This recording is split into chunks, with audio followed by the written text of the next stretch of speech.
नमस्कार प्यारे बच्चों, स्वागत है आप सबका आपके अपनी इस ऑनलाइन प्लेटफॉर्म वीर कॉन्सेप्ट पे। कैसे हो आप सब? उम्मीद व आशा करते हैं कि सब स्वस्थ होंगे, मस्त होंगे और अपनी तैयारी को बहुत बेहतरीन तरीके से कर रहे होंगे। तो हम कर रहे हैं जी इलेक्ट्रीशियन थ्योरी के फाउंडेशन बैच में डीसी थ्योरी और ये आज इसकी सेकंड क्लास है। पिछली क्लास में हमने विद्युत परिपथ और डिफरेंट डिफरेंट प्रकार के विद्युत परिपथों के बारे में पढ़ा था। होप सो कि आपने वो क्लास देखी होगी।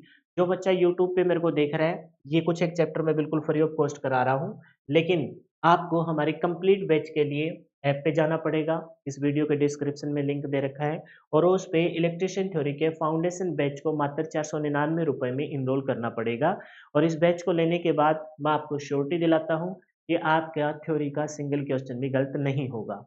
आप इस प्रकार से इस बैच में पढ़ोगे कि जॉब लगने के बाद पढ़ाने के लायक हो जाएँगे, क्योंकि यहाँ क्लास के अंदर ही सब कुछ याद करवाया जाता है। ऐप पे ही आपको मॉक टेस्ट नज़र आएँगे, 50 मॉक टेस्ट मात्र 99 रुपीज़ में आप लगा के टेक्निकल और नॉन टेक्निकल यानी कि थ्योरी के साथ-साथ अगर मॉक टेस्ट लगाते हो, टेक्निकल के साथ नॉन टेक्निकल सेक्शन के जो मैं कुछ पीडीएफ दे रहा हूँ, उनको करने के बाद आप अपने सिलेक्शन को सिक्योर कर सकते हो।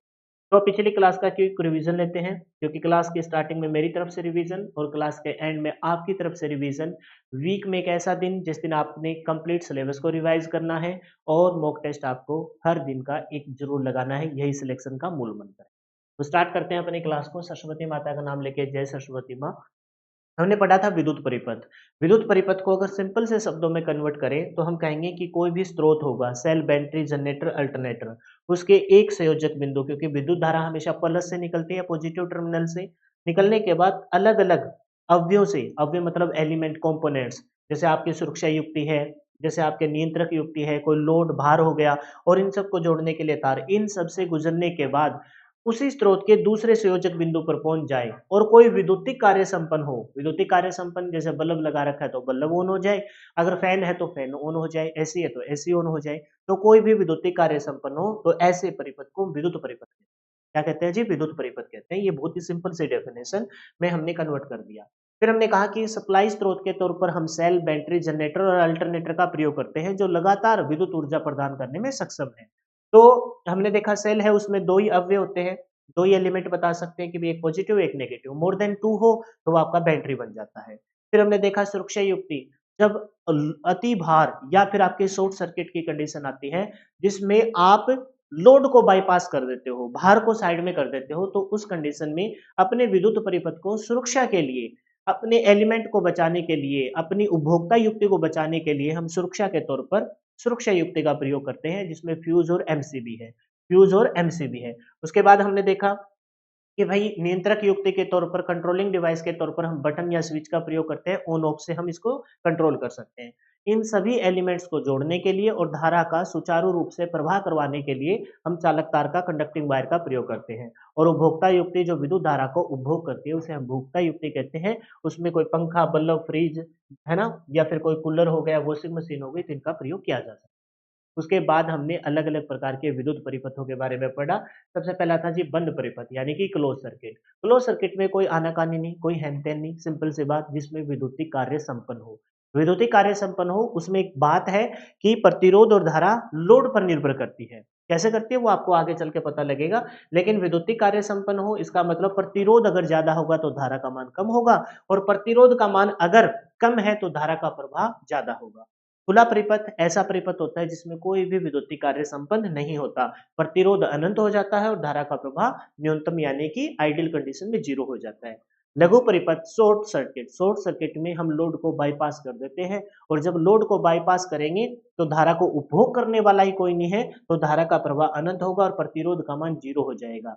एक बात और यहाँ फोकस करनी है कि जब शॉर्ट सर्किट होता है तब शॉर्ट सर्किट की कंडीशन में आपकी धारा का प्रवाह अनंत होता है, तो अपने उपकरणों को, विद्युत परिपथ को बचाने के लिए अब हमारी सुरक्षा युक्ति आगे ढाल बन के खड़ी होगी।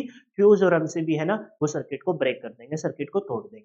लीकेज परिपथ जिसमें मुख्य धारा के साइड में कुछ धारा बहने लग जाए, पूर्ण भार का 1/5000 या फिर 2 मिली एम्पियर, और इसको रोकने के लिए हम 2 प्रकार के सर्किट ब्रेकर का प्रयोग करते हैं, अर्थ लीकेज सर्किट ब्रेकर या फिर रेजिडुअल करंट सर्किट ब्रेकर का प्रयोग में लाया जाता है।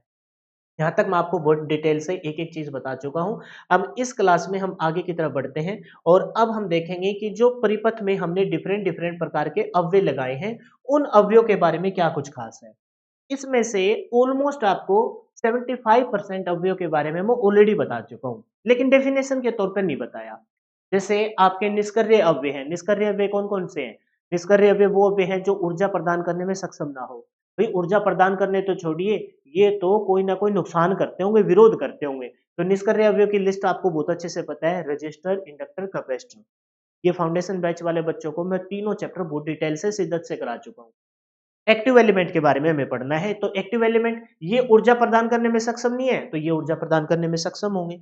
ये कोई ऐड नहीं करते, तो ये कुछ ऐड करते होंगे, एम्प्लीफिकेशन का गुण होगा, प्रवर्धन का गुण होगा, आयाम, वोल्टेज और धारा के मान को बढ़ाते होंगे, तो वो आ जाएंगे एक्टिव में। इसके बारे में थोड़ा सा आपको नहीं बताया, लेकिन यहाँ हम बढ़ाएंगे। तो ये जो दो जो स्टार्टिंग की लिस्ट है ना, यहीं से आपका पेपर में क्यों इनकी आकृति पूछी जाती है और इनके एग्जाम्पल पूछे जाते हैं। ठीक है। फिर ये वाले जो है लीनियर नॉन लीनियर, ओम का नियम मैंने पढ़ाया था तो बहुत अच्छे से बताया था, जो ओम के नियम की पालना करते हैं वो हमेशा लीनियर ही होते हैं, उसमें मेन तो आपका रजिस्ट्री है। समझ गए मेरी बात को?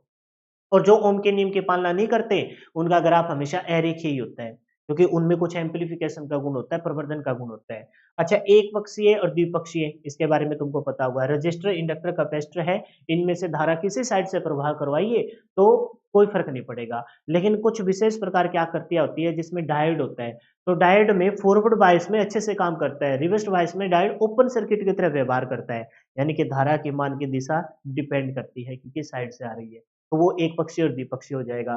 फिर लम्प्ड और डिस्ट्रीब्यूटेड, ये बस आपको जो ट्रांसमिशन लाइन होती है उससे रिलेटेड कुछ पॉइंट बता। तो ऑलमोस्ट 75% बातें ना आप इनके बारे में जानते होंगे, लेकिन डेफिनेशन के तौर पे नहीं जानते। तो एक तो इनकी मैं प्रॉपर डेफिनेशन दिखाऊंगा आपको, ये देखो इस प्रकार से प्रॉपर डेफिनेशन होगी। और दूसरा जो फोकस किया जाएगा वो स्टार्टिंग के दो, क्योंकि क्वेश्चन इन दो से ही पूछे जाते हैं इन पे। और खास करके मेन तो ये डिपेंडेंट और इंडिपेंडेंट, इसके एग्जांपल धारा नियंत्रक धारा स्रोत, धारा नियंत्रक विभव स्रोत, विभव नियंत्रण धारा स्रोत, ऐसे ऐसे अलग अलग प्रकार के एग्जांपल आपसे पूछे जाते हैं। क्लियर है भाई? तो आज की क्लास ये है, और क्लास का थोड़ा सा मैंने माहौल ऐसे बना दिया है कि एक क्लास के अंदर ना एक टॉपिक कंप्लीट करवाया जाएगा, ताकि जो बच्चे यूट्यूब पे देख रहे हैं और किसी कारणवश मान लो कि भी वो परचेज नहीं कर पा रहे हैं बैच, तो एक क्लास लगाए तो उसमें कम से कम उनका टॉपिक कंप्लीट हो और एक क्वेश्चन का फायदा हो जाए, एक नंबर उनका बने। तो इस प्रकार से हो सकता है कि अगर छोटी टॉपिक होंगे 2-3 तो उसको बना के एक क्लास रहेगी, अदरवाइज एक क्लास के अंदर एक टॉपिक आपका अच्छे से करवाया जाए। तो स्टार्ट करते हैं जी, परिपथ के अव्यय, कंपोनेंट्स ऑफ नेटवर्क। ठीक है, और भाई रिवीजन मस्ट है, बस इतना सा ध्यान रखना, बिना रिवीजन के सिलेक्शन नहीं होता। मैं समझाऊंगा, समझ में आएगा आपको, एक एक चीज माइंड में सेट कर दूंगा, क्योंकि क्लास का मेन मोटिव यही है कि लिखवाया नहीं याद करवाया जाता है। बार बार रिपीट करता रहूंगा, क्योंकि वो टाइम देना होता है किसी टॉपिक पे, टाइम देंगे तो याद हो ही जाएगा। लेकिन अपनी एक क्षमता होती है दिमाग की, एक टाइम आएगा जब हमारे माइंड से स्किप होने लग जाएगा। इसी वजह से मैं आपको एक ही बात कहता हूँ, सिलेक्शन का मूल मंत्र है आपका डिसिप्लिन, आपका अनुशासन। क्लास क्लास के जस्ट बाद वीडियो, अगली क्लास से पहले रिवीजन, वीक में पूरे सिलेबस का रिवीजन करना। कितने के दिन है? 3 महीने, 6 महीने, 8 महीने, 10 महीने, उसके बाद जिंदगी बन जाएगी यार। अगर 8 महीने की मेहनत से अगर आपकी जिंदगी बन रही है तो कोई घाटे का सौदा नहीं है। तो रिवीजन कीजिए बस, ठीक है। सबसे पहले जी एक्टिव और इनएक्टिव, यानी कि आपके एक्टिव और पैसिव बोल सकते हो, सक्रिय और निष्क्रिय भी बोल सकते हो। तो सक्रिय अव्यय मैंने मोटा मोटा बता दिया। निष्क्रिय के बारे में आप जानते हो, जैसे निष्क्रिय क्या है? जो ऊर्जा प्रदान करने में सक्षम नहीं है ना? कुछ न कुछ परिवर्तन लाते होंगे, कुछ न कुछ विरोध करते होंगे, कुछ न कुछ खपत करते होंगे, वो निष्क्रिय हैं। तो सक्रिय कौन से होंगे? पैसिव हो गए वो। तो एक्टिव कौन से होंगे? सक्रिय कौन से होंगे? जो लगातार ऊर्जा प्रदान करने में सक्षम। तो दो डेफिनेशन पे फोकस करूंगा, वह अव्यय जो लगातार ऊर्जा प्रदान करने में सक्षम हो, एक तो ये बन जाएगी, और दूसरी होगी वह अव्यय जिसमें जिसमें प्रवर्धन एम्प्लीफिकेशन का गुण हो, वह अव्यय जिसमें एम्प्लीफिकेशन का गुण हो। तो ये दो डेफिनेशन आपको ध्यान रखनी है। पहली डेफिनेशन के तौर पर तो आपको क्या ध्यान रखनी है कि भाई एक्टिव एलिमेंट वो होते हैं जो लगातार ऊर्जा प्रदान करने में सक्षम हो, लगातार ऊर्जा देते रहेंगे। और इसके लिए आपको बोलने की जरूरत नहीं है, सेल और बैटरी के बारे में अभी रिसेंटली आप विद्युत परिपथ में पढ़ के आए हो। दूसरा, यहाँ विभव स्रोत और धारा स्रोत और आ जाएगा, ठीक है, जो लगातार ऊर्जा देने में सक्षम है। लेकिन ये सारे के सारे जो एलिमेंट है ना, जो लगातार ऊर्जा देने में सक्षम है, इनमें भाई एम्प्लीफिकेशन का गुण नहीं होता, प्रवर्धन का गुण नहीं होता, ये तो बस लगातार ऊर्जा दे सकते हैं। कोई सेल और बैटरी है तो सेल के अंदर जितना चार्ज स्टोर है उतनी आपकी ऊर्जा दे देगा, बैटरी के अंदर जितनी क्षमता की ऊर्जा ऊर्जा स्टोर है वो आपको दे देगा।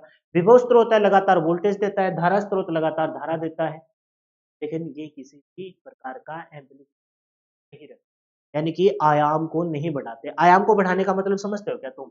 जैसे मान के चलो ये कोई धारा का मान है, ठीक है? पहले इतना था, भई इसका एम्पलीट्यूड बढ़ा दिया, फेज़ को डिफरेंस नहीं लेके आ रहे, फेज़ तो यही है, लेकिन इसके आयाम को बढ़ा दिया, एम्पलीट्यूड को बढ़ा दिया। तो भई ये एम्पलीट्यूड का गुण किसके अंदर नहीं होता? धारा स्रोत, विभव स्रोत, सेल और बैटरी के अंदर नहीं होता। तो किसके अंदर होता है? तो सर होता है ये जो लिस्ट आपको दिखाई दे रही है, विभव स्रोत, धारा स्रोत, इनमें कोई भी एम्प्लीफिकेशन का गुण नहीं था, लेकिन ये जो लिस्ट है BGT, FET, SCR, UGT, diode, इनमें भाई एम्प्लीफिकेशन। अब कहोगे सर ये तो हमने एक भी नहीं सुने अब तक।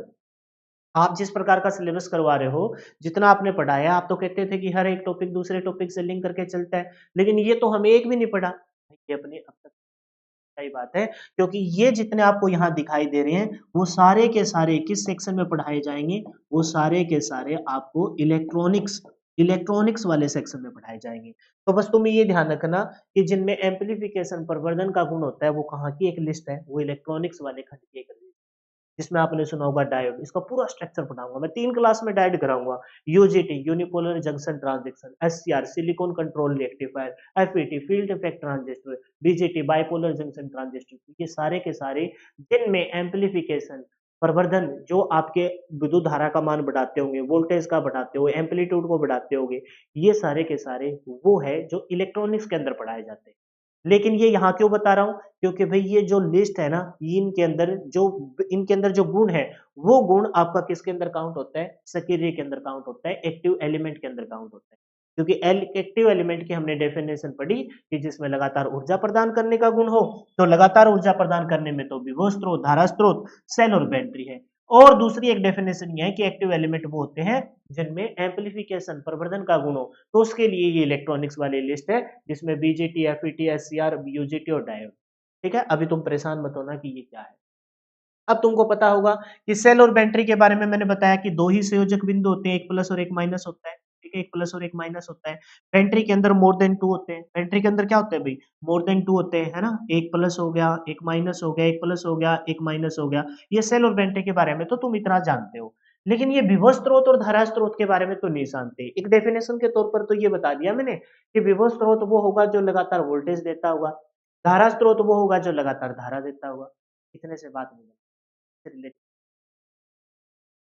विभव स्रोत और धारा स्रोत के ना कहीं सीरीज में कहीं पैरेलल में प्रतिरोध जोड़ा जाता है, तो ये टॉपिक दोनों में कराऊंगा, परेशान मत होना। बस तुम फिलहाल ध्यान रखना कि जो आपका परिपथ है, उस परिपथ में जो एलिमेंट जोड़ेंगे उसमें कुछ एलिमेंट ऐसे हैं जो लगातार ऊर्जा देते हैं, या फिर कुछ एलिमेंट ऐसे भी हैं जो जिनमें एम्पलीफिकेशन का गुण होता है। उन एलिमेंटों को हम एक्टिव एलिमेंट कहते हैं। एक्टिव एलिमेंट की डेफिनेशन भी हो गई और उनकी लिस्ट भी होगी, बस इतना सा ध्यान रखना। बाकी इन सबको मैं डिटेल से पढ़ाऊंगा, एक-एक चीज़ बड़े शिद्दत से कराऊँगा, परेशान मत होना। तो एक्टिव एलिमेंट में लिस्ट को अगर आँख बंद करके जिसमें लगातार ऊर्जा देते हो, तो विभव स्रोत, धारा स्रोत, सेल, बैटरी। जिनमें एम्प्लीफिकेशन का गुण हो, तो इलेक्ट्रॉनिक्स वाले बीजेटी, यूजेटी, एससीआर, है ना? डायोड हो गए, ये सारे के सारे आपको आगे करवाए। ठीक है भाई?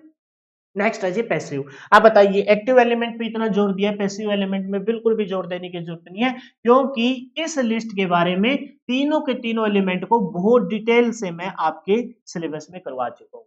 रजिस्टर नामक चैप्टर को, कैपेसिटर नामक चैप्टर को, इंडक्टर नामक चैप्टर को बड़े डिटेल से मैं बता चुका हूँ कि प्रतिरोध है वो आपका पैसिव एलिमेंट है, इंडक्टर भी आपका पैसिव एलिमेंट है, कैपेसिटर भी आपका पैसिव एलिमेंट है, क्योंकि ये लगातार ऊर्जा नहीं देते। तो वह अवयव जो लगातार ऊर्जा देने में सक्षम नहीं है ना? सक्षम नहीं है, वो आपके पैसिव एलिमेंट कहलाते हैं। या फिर इतने से बात नहीं बनती, आप कुछ ऐसे भी बोल सकते हो कि वह अवयव जो लगातार ऊर्जा देने में सक्षम नहीं है, साथ-साथ आप ऐसे भी कह सकते हो कि जो ऊर्जा को परिवर्तित करते हो, ऊर्जा को परिवर्तित करते हो। कैसे ऊर्जा को परिवर्तित करते हैं? क्योंकि आपको पता है कि ये धारा परिवर्तन का विरोध करता है, कोई विभव परिवर्तन का विरोध करता है, तो यानी कि ऊर्जा को परिवर्तित करता है। फिर ये तो विरोध करते हैं, परिवर्तित कहाँ की? क्योंकि इसकी लिस्ट में एक ट्रांसफॉर्मर है, वो भी आपका क्या करता है? कहता है एक प्रकार का रूपांतरण करता है, स्टेप अप स्टेप। फिर देखा, या फिर बोल सकते हैं जो क्या करते हैं ऊर्जा की खपत करते हो, ऐसे एलिमेंट को निष्क्रिय पैसिव एलिमेंट कहते हैं। कहने का मतलब यह है कि इनमें गुण नहीं अवगुण होते हैं। गुण नहीं अवगुण होते हैं। तो कैसे कैसे अवगुण है? ये जो प्रतिरोध है, इस प्रतिरोध के बारे में तुम जानते हो कि ये प्रतिरोध है भाई आपका धारा को ऊष्मा के तौर पर क्या करता है? धारा को ऊष्मा के तौर पर नष्ट करता है, धारा धारा का विरोध करता है। इस प्रेरक के बारे में तुम जानते हो, प्रेरक क्या करता है? चुंबकीय क्षेत्र में धारा परिवर्तन का विरोध करता है। धारा परिवर्तन चुंबकीय क्षेत्र में जाकर विद्युत ऊर्जा को एकत्रित तो करता है, लेकिन चुंबकीय क्षेत्र में धारा परिवर्तन का विरोध, धारा परिवर्तन का क्या करता है? भी विरोध करता है। धारा डेफिनेशन भी हो रही है, साथ साथ में पैसिव पैसिव एलिमेंट की भी डेफिनेशन हो रही है, इनकी भी डेफिनेशन साथ साथ आ रही है और पैसिव की भी सारे साथ साथ आ रही है। ये धारा परिवर्तन का विरोध करता है। संधारित्र क्या करता है? संधारित्र आपका स्थिर विद्युत के क्षेत्र में, स्थिर विद्युत के क्षेत्र में, स्थिर विद्युत के क्षेत्र में विभव परिवर्तन का, बोलिए जरा, विभव परिवर्तन का क्या करता है? विभव परिवर्तन का विरोध करता है। विभव परिवर्तन का क्या करता है? विरोध करता है। तो देखिए भाई, कोई भी लगातार ऊर्जा देने के इनके अंदर गुण नहीं है, साथ साथ हमने देखा कि परिवर्तन के गुण है, साथ साथ हमने देखा कि भाई ये तो खपत करते हैं। कैसे खपत करता है? तो ये धारा को खपत कर देता है, धारा को ऊष्मा के तौर पर ये परिवर्तन करता है। धारा परिवर्तन का विरोध, संधारित्र है ना, विभव परिवर्तन का विरोध। बल्लभ का तुमको पता होगा, विद्युत ऊर्जा को ऊष्मा और प्रकाश के तौर पर रूपांतरण करता है। कोई चीज ऐड तो नहीं की, लगातार ऊर्जा नहीं दे रहे भाई, ये तो विद्युत धारा आ रही है, उपभोक्ता युक्ति है बल्लभ। और ये क्या करेगा? इलेक्ट्रिक करंट को, क्योंकि इस संसार में जितनी भी ऊर्जा है, ऊर्जा संरक्षण के नियम के अनुसार वो कंजर्वेटिव है, संरक्षित है, उसको नष्ट नहीं कर सकते, ना उसे पैदा कर सकते, उसको तो एक से दूसरे फॉर्म में बदल सकते हैं। ये ऊर्जा रूपांतरण कर रहे हैं ना, ये आपकी विद्युत धारा को ऊष्मा और प्रकाश के तौर पर बदल देता है। आपने देखा होगा कि जब पुराने टाइम में आज के टाइम में तो भाई बहुत सारी फैसिलिटी आ गई, लेकिन पैटीज है ना, जब सस्ते टाइम था, है ना, 10 रुपए की 3 पैटीज, एक उस जमाने के हैं, उस जमाने में 10 रुपए की 3 पैटीज, तो वो फैक्ट्री से मिलती थी भाई, वहां तो बाहर तो 5 रुपए। तो उस टाइम क्या करते थे, एक बक्सा और उसमें बल्लभ लगा के, हमें ये लगता था कि दूर से दिखाई बल्लभ, वो देखो पैटीज लगा रखी है, लेकिन बाद में पता लगा कि वो पैटीज को गर्म करने के लिए हम बल्लभ का प्रयोग करते हैं। तो बल्लभ का भी रूपांतरण कर रहे हैं। ट्रांसफॉर्मर के बारे में तुमने यूट्यूब पे मैंने बिल्कुल free of cost complete chapter करवा रखा है। ट्रांसफॉर्मर जिसमें आपने देखा स्टेप अप है, स्टेप अप है कैसे ऊर्जा का रूपांतरण करता है, और एक है जी स्टेप डाउन। एक कौन सा है? Step down. तो स्टेप अप और स्टेप डाउन ये दो प्रकार के आपने पढ़े होंगे। तो स्टेप अप में क्या करता है? स्टेप अप में वोल्टेज को बढ़ाएगा, वोल्टेज को बढ़ाएगा और धारा के मान को क्या करेगा? कम करेगा, है ना, तो ऊर्जा का रूपांतरण हो रहा है। ये स्टेप डाउन क्या करेगा भाई? ये वोल्टेज के मान को कम करेगा और धारा के मान को बढ़ाएगा। तो भाई कहीं ना कहीं ये लगातार ऊर्जा देने वाली कोई बात नहीं आई, ये ऊर्जा का एक प्रकार का रूपांतरण होता हुआ नजर आ रहा है। तो ऐसे प्रकार के अवयव को हम क्या कहते हैं? इनएक्टिव यानी कि पैसिव एलिमेंट यानी कि निष्क्रिय अवयव कहते हैं, जिसमें लगातार ऊर्जा देने का गुण भी नहीं है और साथ में जिनमें कोई भी एम्पलीफिकेशन प्रवर्धन का गुण नहीं है, बल्कि ये तो खपत करते हैं। तो रजिस्टर, इंडक्टर, कैपेसिटर, बल्लभ और ट्रांसफॉर्मर इस लिस्ट में आपको ध्यान रखना है। एक्टिव में किस किस को ध्यान रखना है? एक्टिव में ध्यान रखना है जी आपके लगातार ऊर्जा देने में विभव स्रोत, धारा स्रोत, सेल और बैटरी। फिर एम्पलीफिकेशन गुण वाले में सारे इलेक्ट्रॉनिक के वो जो लिस्ट है, बीजीटी, यूजीटी, एफईटी, है ना, एससीआर और डायोड, इस लिस्ट को ध्यान रखना है। निष्क्रिय में रजिस्टर, इंडक्टर, कैपेसिटर, ये तो तुमको बहुत अच्छे से याद भी है, और फिर बल्लभ और ट्रांसफॉर्मर। ठीक है, मोस्ट इंपोर्टेंट लाइन है नीचे वाली, इस पे भी और अगले पेज पे भी ध्यान से देखिए। निष्क्रिय अव्यय अरेखीय होते हैं, सॉरी सक्रिय अव्यय क्या होते हैं जी? सक्रिय अव्यय अरेखीय होते हैं, और अरेखीय जो होते हैं वो कभी भी ओम के नियम की पालना नहीं करते। सुन लीजिए इस बात को ध्यान से और समझिए इस बात को कि क्या मोटिव है इस बात का। मैंने कहा कि जो आपके सक्रिय अव्यय होते हैं, सक्रिय अव्यय कौन से? जो लगातार ऊर्जा देते हो, जिसमें एम्पलीफिकेशन का गुण हो। अब एम्पलीफिकेशन का गुण कैसे होता है? आयाम को बढ़ा रहे हैं, आयाम को बढ़ा रहे हैं, हम इसके एम्पलीट्यूड को बढ़ा रहे हैं, है ना, आयाम को बढ़ा रहे हैं। तो जिसका आयाम बढ़ाया है, क्या उसका ग्राफ कभी ऐसे बन सकता है? लीनियर ग्राफ तो नहीं बनेगा। लीनियर ग्राफ बनेगा, रेखीय ग्राफ बनेगा, वही ओम के नियम की पालना करते हैं। तो भाई जिसने, आपको पता है कि भाई इसका आयाम बढ़ा रहे हैं, तो पहले कम मान था, फिर मान बढ़ेगा, फिर मान बढ़ेगा। मान लेते हैं कि पहले कम था तो ग्राफ तो ऐसा बनेगा, कम कर रहे हैं तो ग्राफ तो ऐसे बनेगा, तो लीनियर ग्राफ नहीं बनता। तो सक्रिय जो होते हैं उनमें एम्प्लीफिकेशन का गुण है, यानी कि आयाम को बढ़ाते हैं। आयाम को बढ़ा रहे हैं, इसका मतलब लीनियर ग्राफ नहीं बनेगा, और लीनियर ग्राफ नहीं बनेगा इसका मतलब वो ओम के नियम की पालना नहीं करते। मोस्ट इंपोर्टेंट लाइन है ये, है ना। मैं चाहता तो इसको रेखीय वाले में थोड़ा सा अलग हाईलाइट कर देता, लेकिन मैंने नोट करके मैंने कहा कि भी ध्यान आकर्षित कीजिए कि सक्रिय अवयव अरेखीय होते हैं। अरेखीय कैसे हैं? उस डेफिनेशन से तो बात नहीं बनेगी जो लगातार ऊर्जा प्रदान करते हैं। लगातार वाले में तो तुम ऐसे अंदाजा लगा सकते हो कि भाई लीनियर ग्राफ बनना चाहिए, लेकिन एक डेफिनेशन थी जिसमें एम्प्लीफिकेशन का गुण है, आवर्धन का गुण है। तो आवर्धन का गुण आयाम को बढ़ा रहे हैं, तो ग्राफ सीधा नहीं जा सकता, बढ़ाएंगे, बढ़ता हुआ नजर आएगा। तो सक्रिय अवयव का अरेखीय होते हैं, अरेखीय ग्राफ होता है। और जो अरेखीय होते हैं वो ओम के नियम की पालना नहीं करते। जबकि थोड़ा सा प्रिंटिंग मिस्टेक है, जबकि यहां अगर आप देखोगे तो जो आपके निष्क्रिय अवयव होते हैं वो रेखीय होते हैं, और जो रेखीय होते हैं भाई वो किसके नियम की पालना करते हैं? वो मेरे भाई जो निष्क्रिय के अलावा जो सक्रिय अवयव है, सॉरी, सक्रिय के अलावा जो निष्क्रिय है, रजिस्टर, इंडक्टर, कैपेसिटर, वो रेखीय होते हैं। रेखीय कैसे होते हैं? क्योंकि भाई वो ओम के नियम की क्या करते हैं? ओम के नियम की पालना करते हैं। ओम के नियम की पालना करते हैं, यानी कि इनका ग्राफ कैसा नजर आएगा? भाई इनका ग्राफ बिल्कुल लीनियर नजर आएगा। कैसा नजर आएगा जी? बिल्कुल लीनियर ग्राफ इनका नजर आएगा। ठीक है। अब ये बात थोड़ा सा कोई एग्जाम्पल से या फिर कोई डायग्राम से या फिर अलग से लिख के मैं बता दूं तो तुमको थोड़ा आनंद आएगा। तो इसी के लिए अगले पेज पे हम चलते हैं और वहां एक डायग्राम है और वहां इस बात को लिखते हैं। कैसे? मैंने कहा जो आपके एक्टिव एलिमेंट है वो ध्यान से देखना, और ये बात याद कर लेना, पेपर में पूछी जाती है। एक्टिव एलिमेंट है, जो आपके एक्टिव एलिमेंट है, सक्रिय अवयव है, कौन कौन से हैं? विभव स्रोत, धारा स्रोत, सेल बैटरी, वो तो है लगातार ऊर्जा देने वाले। और एक्टिव एलिमेंट में हमने देखा जो आपके इलेक्ट्रॉनिक्स वाले हैं, बीजीटी, यूजीटी, एससीआर, डायोड, है ना, ये है। तो वो जिसमें एम्पलीफिकेशन का गुण है, जिसमें एम्पलीफिकेशन का गुण हो, जिसमें कुछ बढ़ाने का गुण हो, तो उसका ग्राफ कभी भी रेखीय नहीं हो सकता। यानी कि एक्टिव एलिमेंट का मोटे तौर पर हम कहेंगे कि जो ग्राफ रहेगा वो क्या रहेगा? अरेखीय रहेगा। ग्राफ कैसा रहेगा जी? अरेखीय रहेगा। आपको साफ साफ दिखाई भी दे रखा है कि ग्राफ कैसा रहेगा? अरेखीय रहेगा। अरेखीय ग्राफ रहेगा। ये ग्राफ आपको साइड में दिख भी रहा होगा, अरेखीय ग्राफ रहेगा। अरेखीय ग्राफ जिसका भी होता है वो कभी भी ओम के नियम की पालना नहीं करते, यानी कि अरेखीय ग्राफ वाले ओम के नियम की पालना नहीं करते। नियम की पालना नियम की पालना नहीं करते। क्यों नहीं करते? क्योंकि भाई ओम ने ये कहा था कि जितना वोल्टेज बढ़ाओगे, ओम ने क्या कहा था? जितनी वोल्टेज वोल्टेज का मान बढ़ेगा उतना ही मान किसका बढ़ना चाहिए? उतना ही मान आपके धारा का बढ़ना चाहिए। ये बात किसने बताई थी? ये बात जॉर्ज ओम ने बताई थी। तो वो ये बात यहाँ कंडीशन क्यों लागू नहीं हुई? क्योंकि भाई जो एक्टिव एलिमेंट होते हैं उनमें तो प्रवर्धन का गुण होता है। प्रवर्धन का गुण होता है मतलब वो तो आयाम को बढ़ाते हैं, इस वजह से आपका ग्राफ अरेखीय रहेगा। और अरेखीय ग्राफ होगा तो वो ओम के नियम की पालना नहीं करते। ठीक है। जबकि हमने देखा, इस साइड आओगे तब आप, तो हमने देखा कि जो पैसिव एलिमेंट होते हैं, कौन से एलिमेंट? Passive element.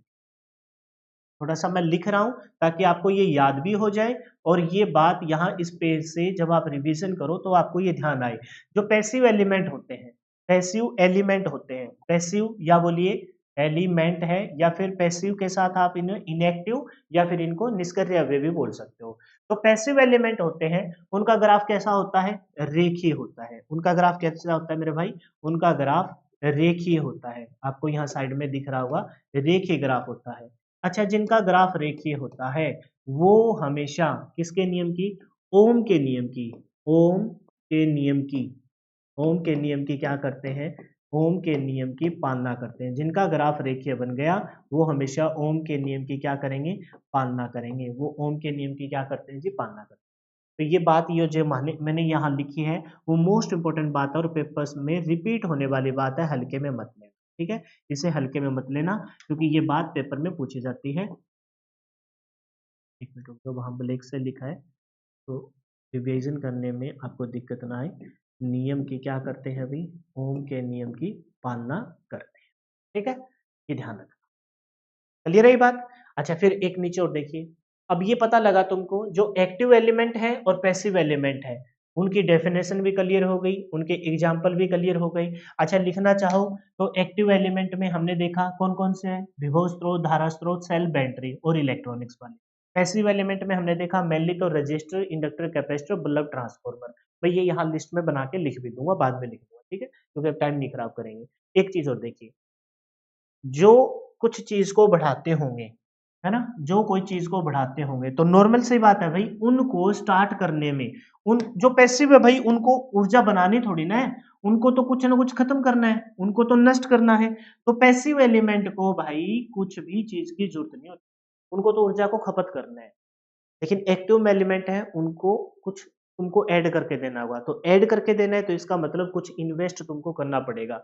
कोई पैसा कमाना है तो पैसा कमाने के लिए पैसा लगाना पड़ता है, और जिसको खर्च करना है उसको लगाना क्या है, जेब में उसने फूक नहीं है उसे, तो इसका मतलब उसको कुछ लगाना नहीं पड़ेगा। कोई बिजनेस स्टार्ट करते हैं तो बिजनेस पैसा कमाने के लिए करते हैं, तो पैसा लगाना भी पड़ता है बिजनेस के लिए। समझ गए मेरी बात को? तो कहने का मतलब ये है कि जो एक्टिव एलिमेंट होते हैं जिनमें एम्प्लीफिकेशन का गुण होता है, प्रवर्धन का गुण होता है, जो लगातार ऊर्जा देते हैं, उनको एक्टिव एलिमेंट को प्रचलित प्रचालित करने मतलब स्टार्ट करने के लिए अतिरिक्त ऊर्जा की आवश्यकता होती है। अतिरिक्त ऊर्जा की क्या होती है? अतिरिक्त ऊर्जा की आवश्यकता होती है, अतिरिक्त ऊर्जा की आवश्यकता होती है। ऊर्जा की आवश्यकता है इसका मतलब ये एक्सेप्टर होते हैं। तो एक्टिव एलिमेंट को एनर्जी डोनर कहते हैं, जबकि पैसिव एलिमेंट को एनर्जी एक्सेप्टर कहते हैं। ये बात चलो छोड़ो, इसको ऊपर वाली बात पे देखो, ये तो उल्टी बात हो जाएगी तुमको इसके साथ लिंक। तो एक्टिव एलिमेंट को स्टार्ट करने के, प्रचालित करने के लिए अतिरिक्त ऊर्जा की आवश्यकता होती है, जबकि पैसिव एलिमेंट, पैसिव मतलब उनको तो फूंकना ही है भाई पैसा, है ना, उनको कमाना थोड़ी ना, कमाना है तब हम कहेंगे कि भाई बिजनेस बिजनेस करा किया है, बिजनेस किया है पैसे कमाने के लिए, तो भी पैसे लगाने पड़ेंगे। निष्क्रिय एलिमेंट है, ये तो भाई ऊर्जा को खपत करते हैं, ऊर्जा का रूपांतरण करते हैं, तो इनको प्रचालित करने के लिए अतिरिक्त ऊर्जा की आवश्यकता नहीं होती, अतिरिक्त ऊर्जा की आवश्यकता नहीं होती। ये बात भी काम की है, पेपर में नहीं पूछी जाती लेकिन काम की है। तो कहने का मतलब ये हुआ कि जो आपके एक्टिव एलिमेंट है जिनका अरेखीय ग्राफ ओम के नियम की पालना नहीं करते, उनके लिए हम एक बात और लिख सकते हैं कि भाई इनके लिए अतिरिक्त ऊर्जा, इनके लिए ऊर्जा की क्या होगी, अतिरिक्त ऊर्जा की आवश्यकता होगी, इनके लिए अतिरिक्त ऊर्जा की क्या होगी, आवश्यकता होगी। और जो पैसिव एलिमेंट है जिनका ग्राफ रेखीय बनता है, जो ओम के नियम की पालना करते हैं, उनके लिए हम कह सकते हैं कि भाई इनको ऊर्जा, अतिरिक्त ऊर्जा की आवश्यकता नहीं होगी, इनको अतिरिक्त ऊर्जा की आवश्यकता नहीं होगी। ठीक है, last but not list, last बात देखिए इनसे रिलेटेड, जो आपके एक्टिव एलिमेंट होते हैं, एक्टिव एलिमेंट होते हैं जो लगातार ऊर्जा देते हैं, दे रहे हैं, बिजनेस स्टार्ट किया तो बिजनेस स्टार्ट करने के दौरान पैसा तो लगा, अतिरिक्त ऊर्जा तो लग गई, लेकिन बिजनेस किया किस लिए है? पैसा कमाने के लिए। तो जब पैसा कमाएंगे तभी तो लोगों में डिस्ट्रीब्यूट करेंगे। तो एक्टिव एलिमेंट वो है, एलिमेंट है जो लगातार ऊर्जा देते हैं, जिसमें एम्प्लीफिकेशन का गुण है, देते हैं लगातार ऊर्जा, लेते कुछ नहीं है, खपत कुछ नहीं करते, परिवर्तित कुछ नहीं करते, देते हैं, बांटते हैं। इस वजह से एक्टिव एलिमेंट को एनर्जी डोनर, एनर्जी डोनर यानी कि ऊर्जा दाता कहते हैं। क्या कहते हैं जी? ऊर्जा दाता कहते हैं। यानी कि ये वाले जो एक्टिव एलिमेंट हैं वो आपके क्या कहलाएंगे? ऊर्जा दाता कहलाएंगे, यानी कि एनर्जी डोनर कहलाएंगे। क्या कहलाएंगे? एनर्जी एनर्जी डोनर कहलाएंगे। क्या कहलाएंगे जी? एनर्जी डोनर कहलाएंगे। जबकि ये वाले पैसिव एलिमेंट है जो आपके इनएक्टिव है ना, या फिर पैसिव बोलिए, या फिर इनको क्या बोलिए, या फिर इनको बोले निष्क्रिय एलिमेंट। भाई ये तो ऊर्जा का रूपांतरण करते हैं, ऊर्जा को खपत करते हैं, ऊर्जा का नाश करते हैं, ये इस वजह से इनको हम क्या कहते हैं? इनको हम एनर्जी एक्सेप्टर कहते हैं। क्या कहते हैं जी? ऊर्जा ग्राही कहते हैं, एनर्जी एक्सेप्टर कहते हैं। तो ये वाले एनर्जी डोनर है, जबकि ये वाले एनर्जी क्या है? ये वाले एनर्जी एक्सेप्टर है। क्या है जी? Energy acceptor. बोलिए बात समझ में आई क्या? ये सारे के सारे शब्द ना मैंने रोक रोक के खुद पे नियंत्रित कर करके तुमको समझाए हैं, यानी कि जान पूछ के मैंने यहाँ टाइम दिया ताकि तुम्हारे माइंड में सेट हो। अब पूरी बात को निचोड़ रहा हूँ। एक्टिव एलिमेंट वो एलिमेंट है जो लगातार ऊर्जा देते हैं, जिनमें एम्प्लीफिकेशन का गुण, लगातार ऊर्जा देते हैं, एम्प्लीफिकेशन का गुण है, इसका मतलब इनका ग्राफ कभी भी रेखीय नहीं है, तो अरेखीय ग्राफ होगा। अरेखीय ग्राफ होगा तो ओम के नियम की पालना नहीं करेगा। ठीक है, ये ऊर्जा नहीं देते, ना ऊर्जा मतलब कोई एम्प्लीफिकेशन का गुण है, ये तो ऊर्जा की खपत करते हैं, रूपांतरण करते हैं, निष्क्रिय एलिमेंट है, तो इनका ग्राफ कैसा होगा? रेखीय होगा। रेखीय होगा तो ओम के नियम की पालना करेगा। भाई जो सक्रिय है लगातार देते हैं तो उनको प्रचालित करने के लिए ऊर्जा की आवश्यकता होगी। ये इनको फूँकना ही है, फूँकना ही है। इनको मतलब फूँकना इन द सेंस बोलते हैं ना भाई तू हमारे सारे पैसे फूँक रहा है मतलब इन द सेंस कि भई खत्म करना है। तो खत्म करना है तो बोल सकते हैं कि भई इनको ऊर्जा की आवश्यकता नहीं होती। जब ये अच्छे से सेटअप हो जाएगा, लगातार देंगे तो कुछ डिस्ट्रीब्यूट करेंगे, खुशियाँ बखेरेंगे, ये लगातार ऊर्जा दे रहे हैं, तो ये एनर्जी डोनर कहलाएँगे और ये एनर्जी को मतलब पैसा जितना आएगा उतना ही ये खत्म कर देंगे तो ये एनर्जी एक्सेप्टर है। आया लेंगे, लेंगे, दो हमें दो, तो ये एनर्जी को खत्म कर देंगे एनर्जी है। मोटा-मोटा ध्यान रखना कि पेपर में इन्हीं शब्दों से रिलेटेड कोई ना कोई एक क्वेश्चन आपको देखने को मिल जाए। एक क्वेश्चन आपको देखने को मिल जाए। ठीक है? तो ये बात मैं यहाँ से इरेज़ इस वज़ह से कर रहा हूँ क्योंकि यहाँ मैं बाद में साफ-साफ पीडीएफ में तुमको नज़र आएगा, मैं लिख दूँगा ताकि तुमको पढ़ने में मज़ा आए। उस टाइम पढ़ने में मज़ा आए, ठीक है? अभी तो यहाँ मिक्स अप सा हो जाएगा। ठीक है भाई? मोटा-मोटा समझ में आ गया? बहुत बढ़िया। आगे बढ़ जाएँ, तो एक्टिव पैसिव से रिलेटेड जो बात थी काम की जो पेपर में पूछी जा सकती है, वो मैंने सारी बता दी। डेफिनेशन बता दी, एग्ज़ाम्पल भी बता दिए, हालाँकि एग्ज़ाम्पल तुम्हारे अब तक क्लियर नहीं हुए क्योंकि वो आगे चलकर आएँगे। अभी तुमको मैंने विभव स्रोत और धारा स्रोत ये तो बता दिया विभव स्रोत है तो लगातार विभव देगा, धारा स्रोत है तो लगातार धारा देगा। तो ये तो शब्दों को ही तोड़ा है। लेकिन इसके रिलेटेड हाँ, सीरीज़ और पैरेलल में प्रतिरोध लगते हैं। क्यों लगते हैं? किस लिए लगते हैं? और सीरीज़ में क्यों जोड़ा जाता है और पैरेलल में क्यों जोड़ा जाता है? तो उससे रिलेटेड मैं टॉपिक कराऊँगा तब अच्छे से। और जो बाकी है, जैसे आपका जो है जो इलेक्ट्रॉनिक्स वाले हैं वो सारे इलेक्ट्रॉनिक्स वाले। हाँ, रजिस्टर, इंडक्टर, कैपेसिटर को बहुत अच्छे से पढ़ा चुका हूँ, उससे रिलेटेड कोई डाउट तुम्हारा नहीं होना चाहिए। मतलब तो एक छोटी-सी उपभोक्ता युक्त है, ट्रांसफॉर्मर पूरा यूट्यूब पे फ्री है। आप देख सकते हो, मज़ा आएगा उस क्लास को और ऐसा किसी ने पढ़ा रखा हो तो भी मेरे को आके बता मतलब हो सकता है कि ये कह दो कि सर आपने करवा बहुत ज़्यादा रखा है, ये बात हो सकती है लेकिन कोई ये नहीं कहेगा ज़्यादा करवा रखा और हमें याद नहीं हुआ, क्लास के अंदर ही याद होगा आप उनको लगा के फिर कौन-सा है जी? हालाँकि अपने इस फाउंडेशन बैच में तो कराऊँगा ही मैं, लेकिन ये यूट्यूब पे जो बच्चे देख रहे हैं उनके लिए बात है। नेक्स्ट कौन-सा है? स्वतंत्र अवयव, यानी कि जिसको हम बोलते हैं क्या? डिपेंडेंट और इंडिपेंडेंट। ये बहुत काम का है, यहाँ से भी ये क्वेश्चन आगे वाले जस्ट हमें पढ़ने हैं। तो स्वतंत्र अव्यय यानी कि डिपेंडेंट, स्वतंत्र है भई, नाम से ही इनके उत्तर आ जाएँगे। तो स्वतंत्र है तो इसका मतलब भई आज के टाइम में हम कहते हैं कि भारत प्रभुत्व संपन्न स्वतंत्र गणतंत्र ऐसे बोल के पूरी बनाते हैं ना, तो इसका मतलब ये है कि भई हम किसी का गुलाम नहीं है। हम अपनी मर्ज़ी से अपने डिसीज़न ले सकते हैं, अपनी मर्ज़ी से ना सर्वाइव करते हैं इस ब्रह्मांड में। अपना इस अस्तित्व वैसा है कि भई हमें किसी से पूछने की ज़रूरत नहीं है। कोई महाशक्ति होगा तो अपने घर पे होगा, हमें उससे कोई मतलब नहीं। ठीक है? तो स्वतंत्र अवयव वे है जो किसी पर निर्भर ना हो और खुद की वैल्यू रखते हो, उन्हें हम स्वतंत्र अवयव कहते हैं। खुद की वैल्यू रखते हो। तो इसके लिए बताने की ज़रूरत नहीं है। विभव स्रोत, धारा स्रोत, सेल बैटरी इनकी भई विभव स्रोत है तो लगातार क्या देता होगा? लगातार आपको वोल्टेज देता होगा। है ना? इसको पूछने की ज़रूरत नहीं है, इसका ये काम करता रहेगा। धारा स्रोत है तो लगातार क्या देता होगा? धारा देता होगा, करंट देता होगा। सेल और बैटरी है, जितनी इनकी औकात है उतना इनके अंदर स्टोर है, तो उतनी देर तक आपको ऊर्जा देते रहेंगे। तो भई इनको किसी से आप आगे ना रिक्वेस्ट करने की ज़रूरत नहीं है, तो भई हम अपना काम करें या ना करें। तो स्वतंत्र अव्यय लगातार आपकी क्या करते रहते हैं? ऊर्जा देते रहते हैं और ये अपने डिसीज़न स्वतंत्रता ले सकते हैं, तो वह अव्यय जो किसी पर निर्भर ना हो। विभव स्रोत, धारा स्रोत, सेल बैटरी। अब एक बात बताओ तुम, अगर तुमने पिछले टॉपिक को ध्यान से सुना है, तो ये कौन-सा एक्टिव एलिमेंट है? एक्टिव तो मैं बीच में बोल ही गया, कौन-सा एलिमेंट है? ये एक्टिव एलिमेंट है। एक्टिव में जो लगातार ऊर्जा देते हैं, तो जो लगातार ऊर्जा देते हैं वो स्वतंत्र अवयव होते हैं। ऐसे प पर्स तुमको ना मतलब या तो मैं क्लास के अंदर ही करा दूँगा, तभी तो मैं कहता हूँ ना मॉक टेस्ट लगाओ। मॉक टेस्ट अब यही चीज़ मॉक टेस्ट में ना कोई लैंग्वेज से फँसा के पूछ रखी है। लैंग्वेज के बैरियर मतलब आगे पीछे करके पूछ रखे होगे या तो तुमको है ही मतलब एक्टिव एलिमेंट जो लगातार ऊर्जा देते हैं। अब पता लगा कि जो लगातार ऊर्जा देते हैं उनके एग्जांपल यहाँ सारे लिख रखे हैं विभव स्रोत, धारा स्रोत, सेल बैटरी। तो इसका मतलब तो ये हुआ कि जो एक्टिव एलिमेंट है वो स्वतंत्र अव्यय है। उनको किसी के पूछने की जरूरत नहीं। ठीक है? ये क्वेश्चन सीधा-सीधा पेपर में पूछा जाता है कि इनकी आकृति वृत्ताकार होती है। एक्टिव एलिमेंट की आकृति कैसी होती है भाई? क्या हो गया? एक्टिव एलिमेंट की आकृति कैसी होती है? आकृति वृत्ताकार होती है। वृत्ताकार इन द सेंस ये देखो ध्यान ये तुमको दिखाई दे रहा है वृत्त के आकार का है। वृत्त के आकार का ये वृत्ताकार है, ये भी वृत्ताकार है। अच्छा ध्यान रखना जिसमें प्लस माइनस हो वो हमेशा वोल्टेज स्रोत होता है। क्या होता है जी? वोल्टेज सोर्स होता है। वोल्टेज विभव स्रोत होता है। और जिसमें ये तीर का निशान हो, धारा को बताता हो कि इस साइड जा रही है भाई, इसको हम कहते हैं करंट सोर्स। क्या कहते हैं? Current source. आइडियल होगा तो भाई जिसमें ज़्यादा से ज़्यादा वोल्टेज देता होगा, आइडियल धारा स्रोत होगा तो ज़्यादा से ज़्यादा धारा देता होगा, यानी कि प्रतिरोध प्रतिबाधा वहाँ ना के बराबर होगी।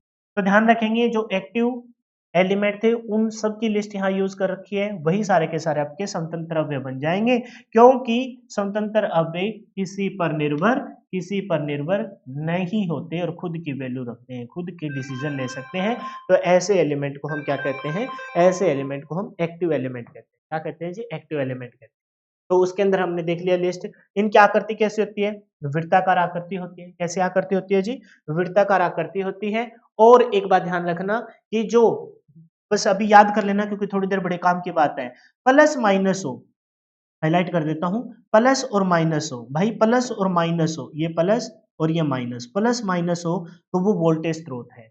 और जब ये ऐसे तीर का निशान दिखाई दे, ऐसे आपको तीर का निशान दिखाई दे तो भाई वो आपका धारा स्रोत, प्लस माइनस विभव स्रोत, और ऐसे तीर का निशान दिखाई दे तो आपका धारा स्रोत। ठीक है। अब पैसिव एलिमेंट और पैसिव एलिमेंट के अंदर ये जो चार की लिस्ट है उससे रिलेटेड 101% आपका एग्जाम में।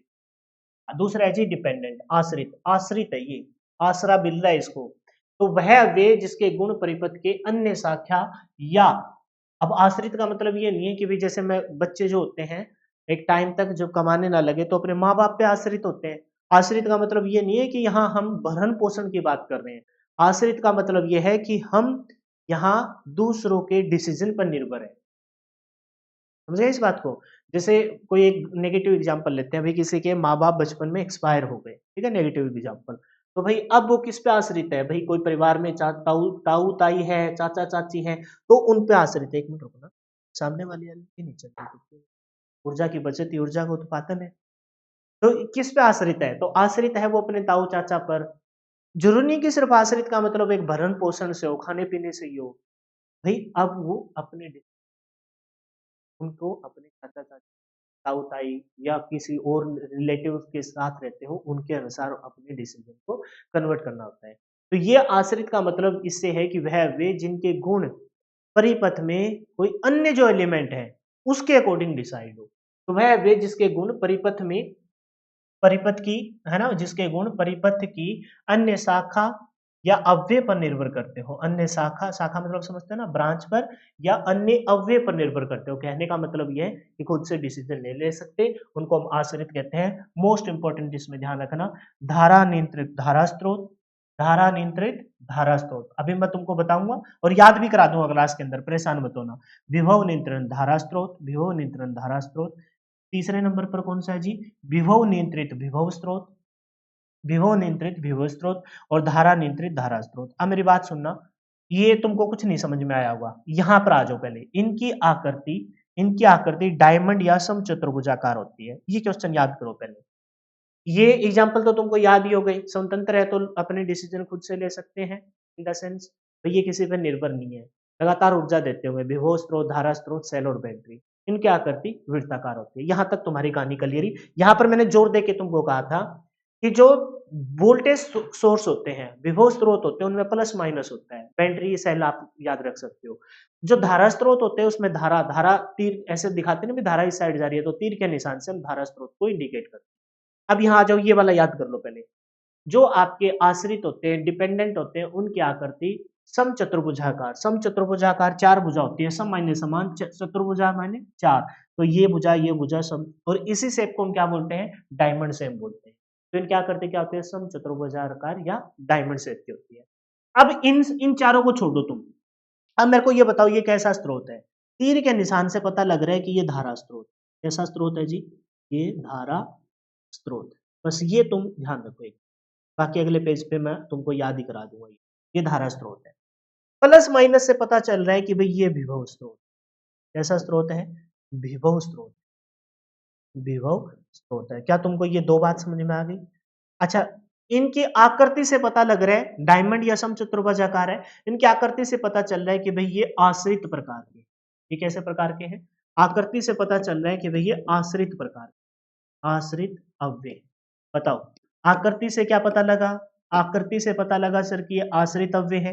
आकृति से पता लगा कि ये कैसे अव्यय है, आकृति से पता लगा कि सर ये आश्रित अव्यय है। आकृति से कैसे पता लगा बताओ जरा, क्योंकि सर इनकी जो आकृति है वो आपकी समचतुर्भुजाकार या डायमंड आकार की है। फिर इस तीर के निशान से पता चला कि ये धारा स्रोत है, प्लस माइनस से पता चला कि ये विभव स्रोत है। इतना क्लियर है। अब देखो चारों एग्जाम्पल को एक एक करके। सबसे पहले है जी धारा नियंत्रित धारा स्रोत। ये स्टार्टिंग वाली बात को तुम काट दो यहां से, ये हटाओ, इसको हटाओ, हटाओ। अब तुम पहचानो एक बात, इसने बोला है जी धारा स्रोत, धारा स्रोत, इस पॉइंट पे फोकस करो, धारा स्रोत। तो बताओ क्या ये धारा स्रोत है? क्या ये धारा स्रोत है? यहाँ भी कौन सा स्रोत है? धारा स्रोत। बताओ ये धारा स्रोत है क्या? धारा स्रोत में कैसा? अच्छा, आश्रित कैसे है, डिपेंडेंट कैसे है? क्योंकि आकृति आपकी कैसे होनी चाहिए, समचतुर्भुजाकार या डायमंड। क्या ये समचतुर्भुजाकार या डायमंड आकार के है? इसका मतलब ये सारे के सारे आश्रित, ये सारे के सारे डिपेंडेंट है। अब देखो धारा स्रोत होगा तो उसमें धारा का मान ऐसे, ये देखो ये धारा का मान, ये धारा का मान। अच्छा ये बताओ कौन सा है? सर सेप से पता चल रहा है कि ये डिपेंडेंट है, आश्रित है। सर प्लस और माइनस से पता चल रहा है कि सर ये तो आपके विभव स्रोत है। तो ध्यान से देखो, ये धारा स्रोत, ये भी धारा स्रोत, ये विभव स्रोत, ये भी आपका विभव स्रोत। कोई कहानी इसमें, कोई समस्या? अब पहले का ये वाला पढ़ो, ये जी धारा नियंत्रित धारा स्रोत। अब डेफिनेशन पे आ जाओ। डेफिनेशन मैंने क्या बताई थी कि ब्रांच के किसी अन्य शाखा पर या फिर किसी अन्य अव्यय पर, एलिमेंट पे डिपेंड करेंगे। ये जी धारा नियंत्रित धारा स्रोत, इससे तो पता लग गया कि ये धारा नियंत्रित है। ये बीच वाले साइन से तो पता लग गया कि ये क्या है, धारा नियंत्रित है। लेकिन ये सॉरी, इससे पता लग गया कि ये धारा स्रोत है। इस अब तक तो पता लगा कि ये दोनों क्या है, धारा स्रोत है। लेकिन अब ध्यान से देखना कि ये धारा स्रोत होने के साथ धारा से नियंत्रित है, तो हम इसको बोल सकते हैं कि भाई यह कोई आई धारा से नियंत्रित है और वो आई धारा एक्स ब्रांच में है। समझ गए मेरी बात को? ऐसे लिख दो कि वो आई धारा एक्स ब्रांच में। जैसे मान के चलो कि कोई मैंने सर्किट बनाया, ये एक ब्रांच हो गई, ये एक दूसरी ब्रांच हो गई। अगर सीरीज में होता तो ऐसे लगाता, तो भाई सीरीज में तो आपकी सारी धारा सीरीज में एक समान होती है। तो मैंने बता दिया कि यहाँ कोई एक एलिमेंट है, ये कोई एक एलिमेंट है, ये एलिमेंट धारा नियंत्रित है, धारा स्रोत है, ये पता लग रहा है ना, धारा स्रोत है। लेकिन ये खुद पर डिसीजन नहीं ले सकता, क्यों? क्योंकि ये डिपेंडेंट आश्रित है। तो भाई ये इस ब्रांच पर आश्रित हो गया। यहाँ कोई एक एलिमेंट है, यहाँ कोई एक प्रतिरोध है, या फिर कोई एक एलिमेंट हो गया, इंडक्टर हो गया, कैपेसिटर हो गया, ये इस पर आश्रित है। तो हम कहेंगे कि ये वाला एलिमेंट इस पर आश्रित है, तो ये इसमें आने वाली धारा पर निर्भर है और उसके मान का, मान लो कि यहाँ 5 एम्पीयर की है, 5 एम्पीयर की है, तो एक्स ब्रांच में जो धारा का मान है उस पर आश्रित है। ऐसे लिखने होते हैं। और पेपर में ना, पेपर में पता है क्या कहेगा? पेपर में ऐसे आकृति देकर आपसे पूछ लेगा कि बताओ ये क्या है, बताओ ये क्या है। तो तुमको जस्ट पहचानने और कुछ नहीं करना। अब बताओ, एक बार फिर से पढ़ रहा हूँ, ध्यान से सुनेंगे। ये कौन सा स्रोत है जी? धारा स्रोत है। अब पता लगा कि बाहर भी मैंने क्या दिखा दी, धारा दिखा दी। तो धारा नियंत्रित धारा स्रोत, इस एक्स को भी छोड़ दो तुम, इस एक्स को भी गोले मारो एक बार। अब बताओ क्या पढ़ोगे? धारा स्रोत है और धारा से नियंत्रित। ये कैसा स्रोत है? सर ये धारा स्रोत है। और कहता है कि ये विभव से नियंत्रित है। तो भाई यहाँ वोल्टेज दिखा दो, यहाँ क्या दिखा दोगे? वोल्टेज दिखा दोगे। तो ये किससे नियंत्रित हो गया? ये विभव से नियंत्रित हो गया। बताओ, एक्स को बाद में बताऊंगा मैं तुम्हें, ठीक है? तुम बताओ ये स्रोत कैसा है? धारा स्रोत है। और किससे नियंत्रित हो रहा है? सर वोल्टेज से नियंत्रित हो रहा है, तो विभव। बताओ ये क्या है? विभव स्रोत है। फिर इनके एग्जाम्पल भी याद कराऊंगा। ये कैसा स्रोत है? विभव स्रोत है। अब मैं कहूं ये विभव स्रोत अगर बाहर की किसी धारा से नियंत्रित हो तो आई लगा देंगे, बाहर किसी वोल्टेज से नियंत्रित हो तो वी लगा देंगे। अब पढ़ लो इसका नाम क्या है? नाम क्या है जी? सर विभव नियंत्रित विभव स्रोत। विभव स्रोत तो है और विभव से नियंत्रित है, तो बाहर किसी वोल्टेज से नियंत्रित। ये कैसा है? ये विभव स्रोत है और बाहर किसी धारा से नियंत्रित है, तो यहां हम क्या लगा देंगे? बताओ समझ में आएगा? और सबके मैं फ्रंट में लगा दूंगा। बताओ समझ में आएगा? अब पढ़ के बताओ, तुम सबको पढ़ के बताओ और फिर इसमें एक्स वक्स को एंटर कराएंगे। सर ये धारा, यहां से पढ़ना स्टार्ट करो। धारा नियंत्रित धारा स्रोत। सर ये विभव नियंत्रित धारा स्रोत। सर ये विभव नियंत्रित विभव स्रोत। सर ये धारा नियंत्रित धारा स्रोत। ठीक है? अब इधर नहीं देखना, अब यहां से उधर जाना ही नहीं तुमको, इधर इधर फोकस करो बोर्ड के इस सेक्शन। पहले तो ये बताओ कि ये स्रोत है, कैसे स्रोत है सर? ये डिपेंडेंट है, आश्रित है। पढ़ के देखो, बोला है कि धारा नियंत्रित धारा स्रोत। तो सबसे पहले आकृति बनाएंगे। कैसे आकृति होगी सर? सम चतुर्भुजाकार या फिर डायमंड आकृति, सबकी सेम आकृति बन जाएगी। सर ये धारा नियंत्रित धारा स्रोत। सर ये विभव नियंत्रित। सबसे पहले आकृति बनाएंगे। कैसे आकृति बनेगी? सम चतुर्भुजाकार या फिर आपकी डायमंड आकृति की। फिर आप पढ़ेंगे विभव नियंत्रित, भार विभव और विभव स्रोत। विभव नहीं है सर, धारा स्रोत है। कैसा स्रोत है? धारा स्रोत है, अंदर धारा को बता दे। फिर अगले की आकृति भी कैसे बनेगी? सम चतुर्भुजाकार, डायमंड आकार की बनेगी। अब पढ़ो सर, विभव नियंत्रित, विभव विभव से नियंत्रित है और स्रोत भी कैसा है? विभव स्रोत है।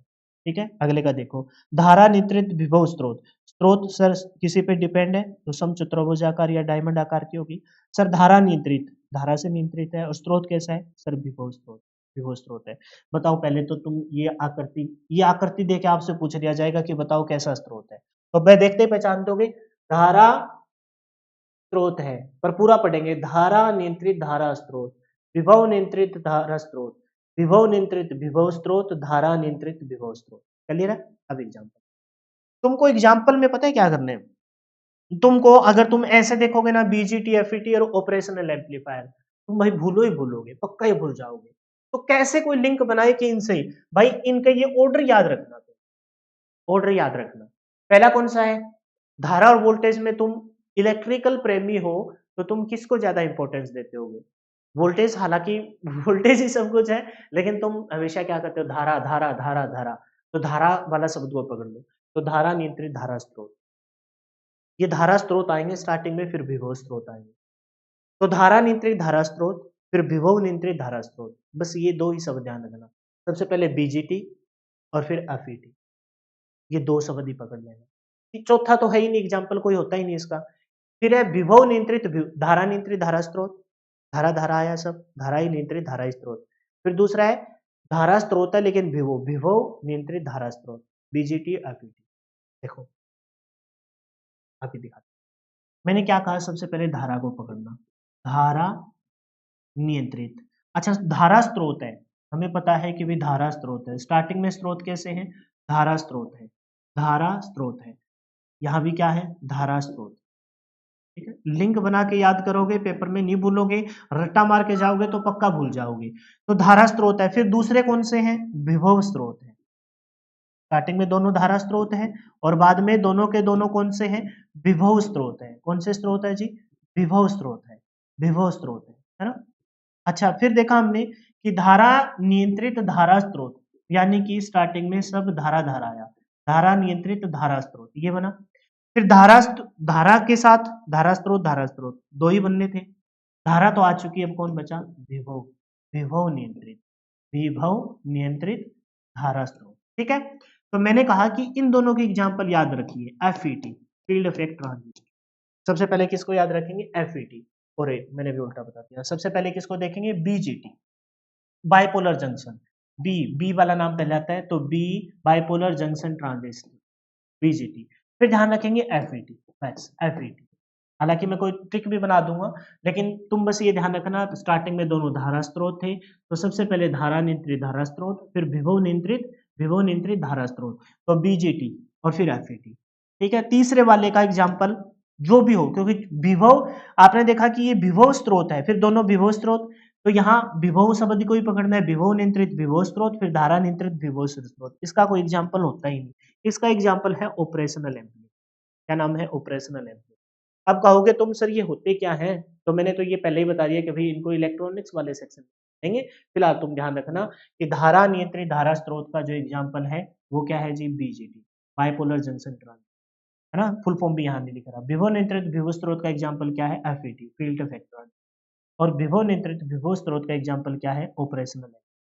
अच्छा लिंक बनाओ, ट्रिक बनाओ, इसको खत्म कर दो। विभव नियंत्रित विभव, वी वाले में ऑपरेशनल एम्पलीफायर, विभव नियंत्रित विभव स्रोत में ऑपरेशनल एम्पलीफायर, विभव नियंत्रित विभव स्रोत में वी वाले में ऑपरेशनल एम्पलीफायर। वी का क्या कर देंगे? ऑपरेशन कर देंगे, वी। अच्छा इसकी ऐसे भी तुम बना सकते हो, जैसे इसको पता है क्या बोला जाएगा? Current control current source, current control current source. ऐसे लिंक, ऐसे भी इनकी शॉर्ट फॉर्म दी जा सकती है, करंट कंट्रोल करंट सोर्स। ये क्या है? ये है जी वोल्टेज कंट्रोल करंट सोर्स। ये क्या है?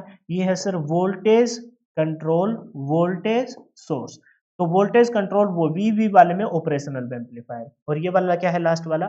ये है जी करंट, इधर लिख दो ऊपर, यहां लिख देते हैं छोटा। ये क्या है जी? Voltage control voltage source. Voltage voltage वाले में ऑपरेशनल एम्पलीफायर। ये क्या है जी? Current control voltage source. मैं जानबूझ के यहाँ रुका पड़ा हूं ताकि तुम्हारे ये याद हो जाए, वरना मैं करवा तो इनको 2 मिनट में भी देता और आगे बढ़ जाता।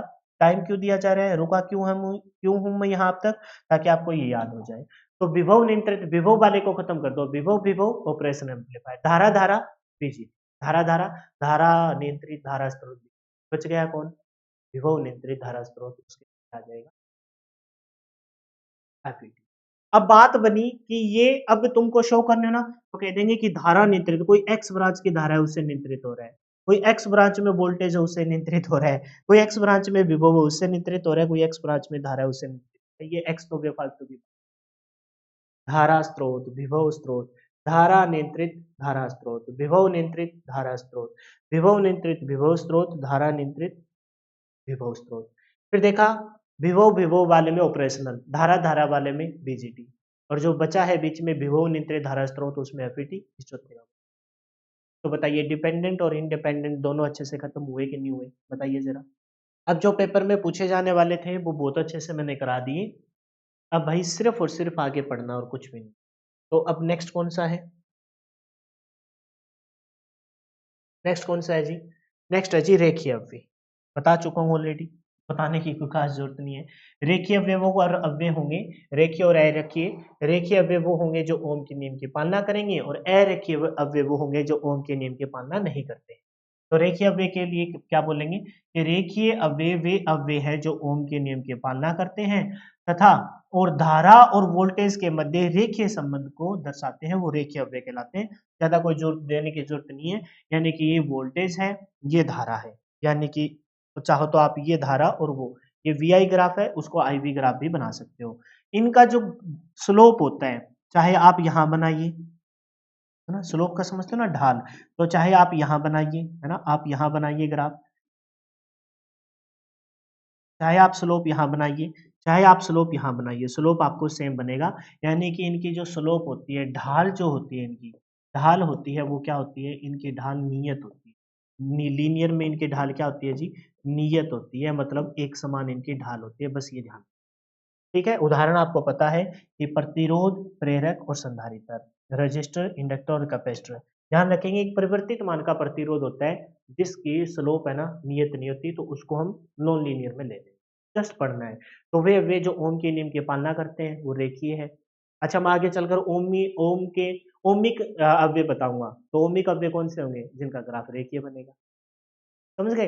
अच्छा, इसके अंदर कौन से आते हैं? एक्टिव आते हैं या पैसिव आते हैं? तो इसके अंदर पैसिव आते हैं। ये पढ़े, क्योंकि पैसिव में ऊर्जा को सिर्फ खपत किया जाता है। खपत करते हैं तो कोई एम्पलीफिकेशन का गुण नहीं है। एम्पलीफिकेशन का गुण होता तो ऐसे बढ़ा रहे होते। इसका मतलब रेखीय अवयव वो है जो ओम के नियम की पालना करते हैं और वोल्टेज और धारा के बीच में रेखीय संबंध को दर्शाते हो। बिल्कुल रेखीय संबंध को दर्शाते हो। इनकी ढाल हमेशा क्या रहती है? नियत रहती है। एग्जाम्पल ध्यान रखेंगे, एग्जाम्पल है प्रतिरोध, प्रेरक और संधारित्र। अरेखीय अवयव, अरेखीय अव्यय के लिए क्या बोलेंगे? ऐसे अव्यय जो ओम के नियम की पालना नहीं करते, ओम के नियम की पालना नहीं करते, धारा और वोल्टेज के मध्य में अरेखीय संबंध को दर्शाते हैं। अरेखीय संबंध को दर्शाते हैं यानी कि वोल्टेज और धारा के बीच में कैसा संबंध है? अरेखीय संबंध है। तो यहाँ जो स्लोप बनाएंगे वो अलग बनेगा, यहाँ जो स्लोप बनाएंगे मेरे भाई वो अलग बनेगा, है ना। यहाँ जो स्लोप बनाएंगे वो देख लो कैसे बनेगा, ऐसे बनेगा। कहने का मतलब ये है कि यहाँ पर जो ढाल है, यहाँ जो ढाल है वो नियत, मतलब अनियमित, यानी कि इनकी ढाल परिवर्तित रहती है। क्या रहती है जी? परिवर्तित रहती है, परिवर्तित रहती है, मतलब नियत ढाल नहीं है। और नियत ढाल नहीं है तो इसका मतलब वो अरेखीय होते हैं और ओम के नियम की पालना नहीं करते। एग्जाम्पल देखिए, परिवर्तित प्रतिरोध, प्रतिरोध सारे के सारे आपके कैसे हैं? रेखीय होते हैं, लेकिन एक परिवर्तित नाम ही दे दिया यानी कि इसका मान बदला जा सकता है। तो परिवर्तित प्रतिरोध, थर्मिस्टर, थर्मल प्लस रजिस्टर बढ़ाया था मैंने रजिस्टर वाले चैप्टर में, क्योंकि जिसका मान टेम्परेचर के साथ बदलता हो। LDR लाइट डिपेंडेंट रजिस्टर प्रकाश के साथ बदलता हो। VDR वोल्टेज के साथ बदलता हो, वेरिस्टर जिसे बोलते हैं। डायोड भी आपको पता है, ट्रांजिस्टर भी आपको पता है, ये आगे चलकर मैं कराऊंगा। लेकिन ये सारे के सारे इनका मान क्या करता है, बदलता रहता है। तो भाई ये सारे के सारे जिनमें ओम के नियम की पालना नहीं करते, वोल्टेज और धारा के बीच में रेखीय आपका ग्राफ ना बने, उनको हम अरेखीय कहते हैं। सिंपल सी बात है। तो ऐसे वे जो ओम के नियम की पालना नहीं करते और वोल्टेज और धारा के बीच में रेखीय ग्राफ को शो नहीं करते, जिनकी ढाल परिवर्तित होती रहती है, उन्हें हम क्या कहते हैं, अरेखीय। रजिस्टर, इंडक्टर, कैपेसिटर को ध्यान रखेंगे जो रेखीय, बाकी छोड़ के अरेखीय। रजिस्टर में भी परिवर्तित मान का जो प्रतिरोध होता है वो अरेखीय में आ जाएगा। ये रजिस्टर में ही हमने पढ़ाए थे, डिफरेंट डिफरेंट प्रकार के resistor, thermistor, thermal plus resistor, वो light dependent resistor, voltage dependent resistor बताए थे मैंने, जिसे वेरिस्टर के नाम से भी जानते हैं। डायोड और ट्रांजिस्टर ये आपके क्या है जी, अरेखीय प्रकार के अव्यय हैं। इसके बारे में मैंने क्या कहा था, बस स्टार्टिंग में जो तुमको फोकस करना था ना, उस पे मैंने ना कम से कम भी 40 से 50 मिनट लगा दिए।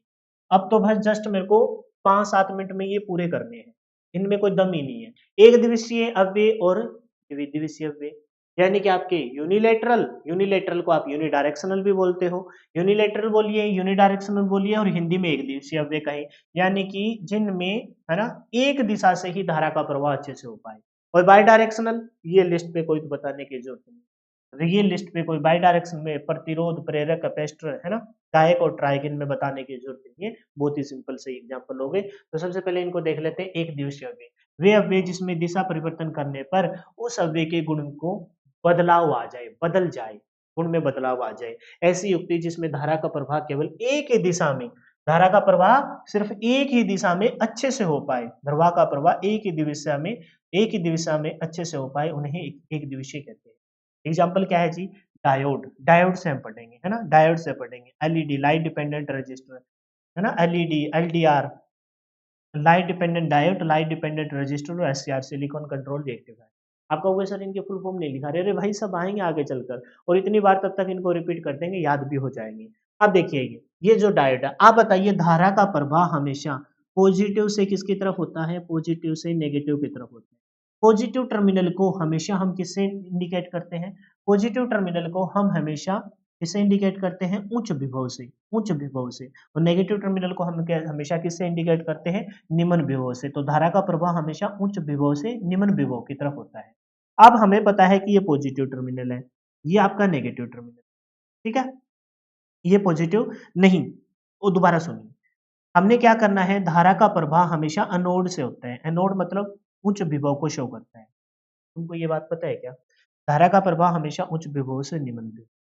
जो आपका पॉजिटिव टर्मिनल होता है, समझते हो ना, पॉजिटिव टर्मिनल उसको हम एनोड से इंडिकेट कर देते हैं, और नेगेटिव टर्मिनल को कैथोड से इंडिकेट कर देते हैं। तुम यहाँ आ जाओ एक बार, यहाँ देखो तुम, एनोड यहाँ है, कैथोड यहाँ है। कोई भी डायोड होता है उसमें इस साइड वाली एनोड और इस साइड वाली कैथोड। एनोड को, एनोड का मतलब पॉजिटिव टर्मिनल, एनोड का मतलब पॉजिटिव टर्मिनल, और कैथोड का मतलब, कैथोड का मतलब नेगेटिव टर्मिनल, ठीक है। धारा का प्रवाह भी हमेशा किससे होता है, उच्च विभव से निम्न विभव। तो हमने धारा का प्रवाह ऐसे करवाया है। तो धारा का प्रवाह एनोड से कैथोड, पॉजिटिव से नेगेटिव, कोई भी नहीं बदला, पॉजिटिव से पॉजिटिव, नेगेटिव से नेगेटिव, यानी कि ये बिहेव करेगा क्लोज सर्किट, और क्लोज सर्किट की तरह व्यवहार करेगा। इसका मतलब धारा का प्रवाह, धारा का प्रवाह यहाँ क्या है, ज्यादा है, और किसी भी प्रकार का प्रतिरोध का मान, हालांकि प्रतिरोध नहीं होता वहां, प्रतिरोध का मान यहाँ कम है। समझ गए, ये हो गया जी आपका कैसा सर्किट, क्लोज सर्किट। धारा का प्रवाह अच्छे, क्लोज सर्किट में क्या रहता है, धारा का मान ज्यादा होता है, प्रतिरोध का मान कम होता है। ध्यान रखेंगे, एनोड को पॉजिटिव टर्मिनल, कैथोड को नेगेटिव टर्मिनल से शो करते हैं। तो धारा का प्रवाह ये यहाँ भी हमने पॉजिटिव रखा, ऐसे जोड़ दिया, इससे सप्लाई स्रोत से ऐसे जोड़ दिया, इसको पॉजिटिव, नीचे तो दिखाई नहीं देगा, ऊपर बना, ऐसे जोड़ दिया, ऐसे जोड़ दिया, ऐसे जोड़ दिया। तो बताओ, ये सेल के पॉजिटिव टर्मिनल से जड़ा है, एनोड भी आगे, तो धारा का प्रवाह अच्छे से हो, समझे इस बात को। लेकिन अगर उल्टी कंडीशन में चलता मैं, उल्टी कंडीशन वहां देखो, उल्टी कंडीशन यहाँ देखो, हमने एक पता है कि एनोड तो आपका पॉजिटिव टर्मिनल होता है और कैथोड आपका नेगेटिव टर्मिनल होता है, ठीक है।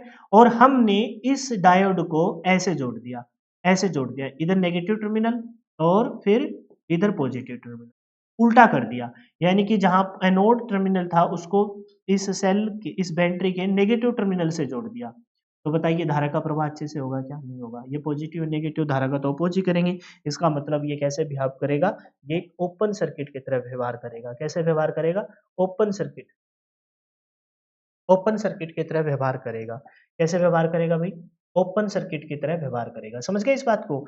तो मैं यहाँ एक बात लिख देता हूँ, जो एनोड टर्मिनल होता है, एनोड टर्मिनल होता है, उसको हम प्लस से इंडिकेट करते हैं और जो कैथोड टर्मिनल होता है,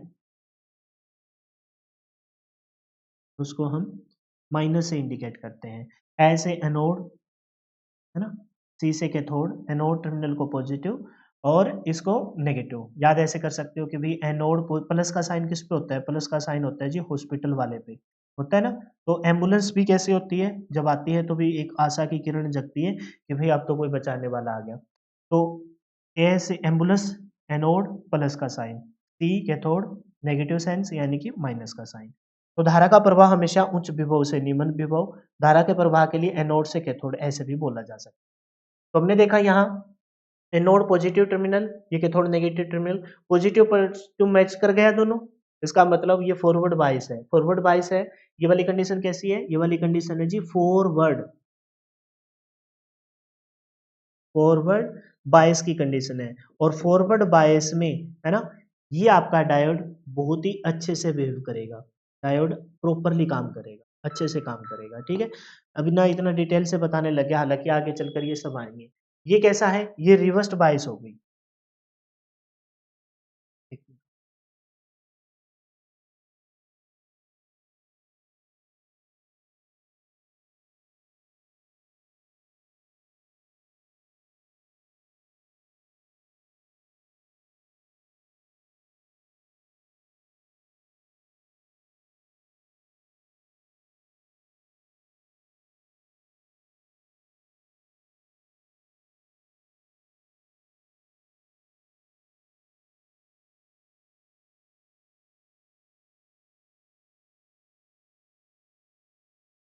थोड़ा सा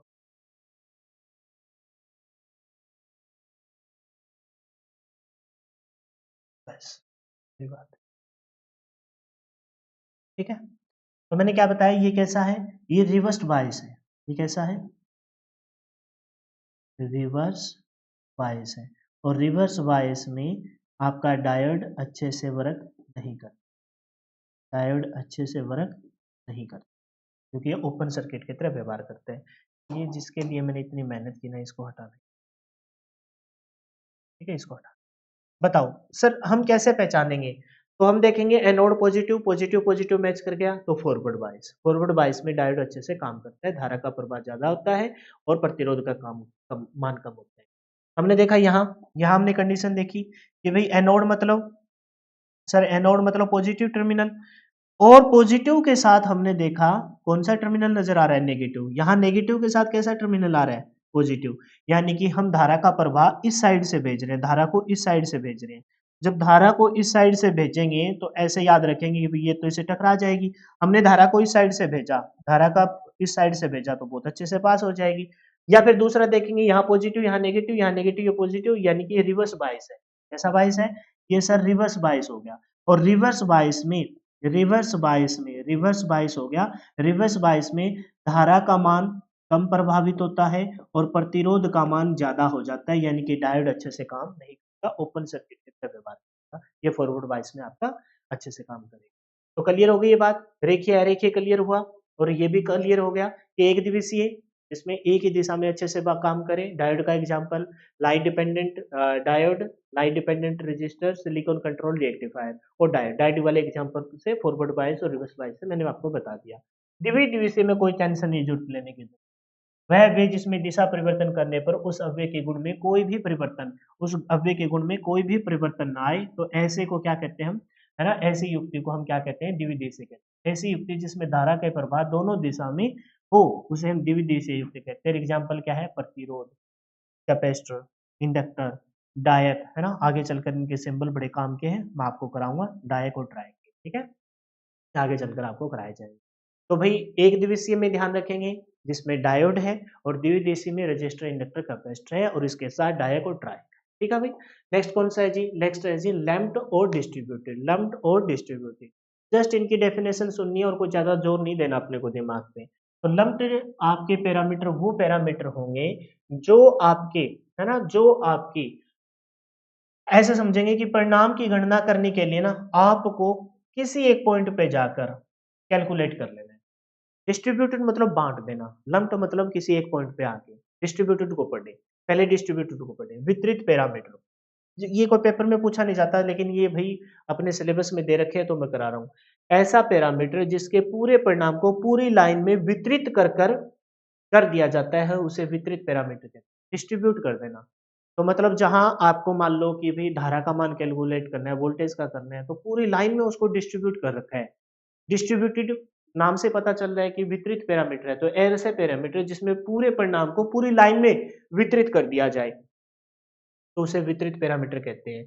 लंबी दूरी की पारेषण लाइन, बहुत लंबी दूरी की पारेषण लाइन में हम किसी एक पॉइंट पे कैलकुलेट नहीं करते, है ना, बहुत लंबी दूरी की पारेषण लाइन पर, है ना, वितरित पैरामीटर, बस ये एक एग्जांपल ध्यान रख लेना, नाम से ही पता लग जाएगा। अच्छा वितरित पैरामीटर, तो पूरी लाइन में हम वितरित कर देंगे, पूरी लाइन में, नाम से पूरी लाइन में, तो लंबी दूरी की पारेषण लाइन। अब आ जाओ लंप्ड, ऐसा पैरामीटर जिसमें संपूर्ण परिणाम की गणना के दौरान लाइन की किसी एक जगह पर, लाइन की किसी एक जगह पर हम गणना कर लेते हैं। ऐसे समझो, जैसे मान के चलो एक गांव है और एक परिवार है, तो गांव बड़ा या परिवार, नॉर्मल सी बात है, गांव बड़ा है। तो गांव बड़ा है तो वहां पर हर लोगों के पास अलग अलग पैसा है, अलग अलग धन है, और एक अपना घर है। तो हम कहते हैं कि घर में हमने क्या किया, 5 कैंडिडेट थे, सबको 50-50, 20-20 रुपए दे दिए। तो एक को पकड़ा, तेरे पास कितने रुपए हैं? मैंने कहा मेरे पास 20 रुपए। तो तुम घर पे कितने हो? 5, इसका मतलब 20 बन गए। समझ गए? अब गांव में है तो हो सकता है कि आपने किए तो हो, लेकिन गांव में तो लेन देन होता रहता है ना, एक एट ए टाइम में परिस्थिति बदल गई होगी, तो उसमें सबका अलग अलग है। तो डिस्ट्रीब्यूटेड पूरे मतलब पूरी लाइन में वितरित कर देना, और लंबी दूरी के लिए हम यूज करेंगे लम्प्ड। लम्प्ड में मतलब हम क्या कहेंगे कि जिसमें किसी एक पॉइंट पे जाके आप कैलकुलेट कर लो, आपके पूरे लाइन का परिणाम पता लगे।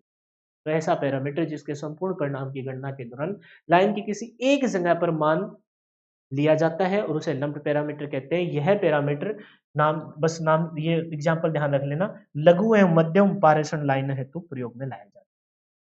तो डिस्ट्रीब्यूटेड पैरामीटर पूरी लाइन में डिस्ट्रीब्यूट कर देना, लंबी दूरी के पारेषण लाइन। लंप्ड पैरामीटर किसी एक जगह पर जाके कैलकुलेट करना, तो ये मध्यम से कम से मध्यम दूरी के पारेषण लाइन में प्रयोग में लाया जाता है। लास्ट बट नॉट लिस्ट, इसके बाद शायद एक और है, एक है जी ओमिक युक्ति और एनोमिक युक्ति। अब बताने की जरूरत है क्या?